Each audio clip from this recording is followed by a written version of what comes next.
लो जी check करो जी जगारी कौम दे जगारी काम चेक करो। ए 30 हज़ार रुपये की एक प्लेट आ रही है अरका।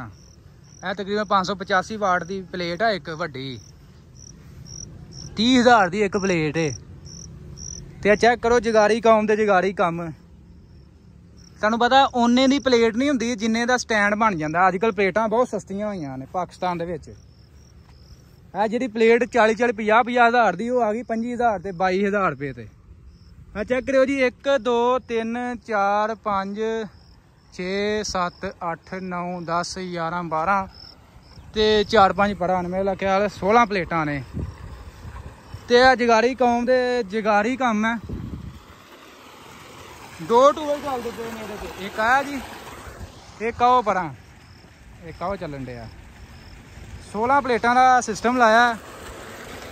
अगर तुम 16 प्लेटां का स्टैंड बनाओ ना स्टैंड बनाओ तो बड़ा खर्चा हो जाता। स्टैंड तकरीबन 10 लाख रुपये का स्टैंड ही स्टैंड बनता अगर तुम VIP बनाओ। इस तो मजीद भी बच जाता काम। ठीक है जी। अगर 16 प्लेटां लो उन्ने दियां प्लेटां नहीं जिन्ने का स्टैंड बन जाता। तो यह जिमींदारा ने अपना जुगाड़ लाया। चेक करो बांस ठोके ने बांस के उत्ते प्लेट रख छड़ी ते आ नाल बन के चलो जी झूला झूलते रहो। ए चेक करे हुण थले ये है तो थोड़ा रिस्की काम है। बाकी स्टैंड भी अजकल एवें दे ने के स्टैंड किहड़े कोई बड़े VIP बनाउण डे ने। ए चेक करो हुण आ 4 आ जे 5 ने आ 585 वाट दी प्लेटां ने। तो यह हुण चेक करो कैसा जुगाड़ लाया जिमींदारा ने। ये तुसीं कमेंट बॉक्स च दसना आया कि यह काम ठीक है। जी बचत की जिमींदारा ने क्योंकि 10-12-15 लाख रुपये की बचत इनू कह सकते तुसीं। ये इन्हां करके तो ये तकरीबन 16 प्लेटां का 16-17 प्लेटां ने वड्डियां। इन्हां ने पूरा सैटअप लाया। एक टूल चलन डे एक इधर आ चलन डे। ए चेक करो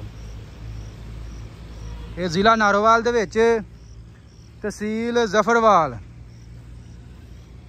ए जी मैं इथों लंघदा पिया नाल मेन सड़क है। तो मैं जुगाड़ वेख्या मैं चलो जिमींदार नाल शेयर करिए भी ये भी जुगाड़ है जी। बाकी यह थल्ले इन्होंने अंदर बनाया नाल इन्हां यह सिस्टम आ नाल चेक करो ये भी है। बाकी जिथों वध गई नाल इन्होंने आ सिस्टम ला दिता है। तो नाल मूंजी दी धान की फसल लगी। धान की फसल वास्ते बहुत मुनाफा बख्श काम है। तुहानूं पता डीजल बत्ती बहुत महंगी हो गई है। तो जिमींदारां कोल यह वाद हल है अगर वो जिमींदारां दे विच कुछ भी कमाउणा चाहते हैं। अगर कोई जिमींदार अजे भी बत्ती ते है या डीजल ते है वो इस टाइम कुछ भी नहीं कमा रहा बल्कि खसारे दे विच है। तो आ जिहड़ियां प्लेटां ने ना फिलहाल समझ लो कि मुफ्त मिलन डियां ने मुफ्त। 585 वाट की VIP प्लेट जी 22,000 22,500 रुपये की आ गई जी। पहुँच गया काम। ठीक है जी। ये तकरीबन 16-17 प्लेटां का इन्होंने लाया वा सैटअप तो पूरा जुगाड़ लाया। चेक करे जो है मैं कि चलो दोस्तों नाल शेयर करिए।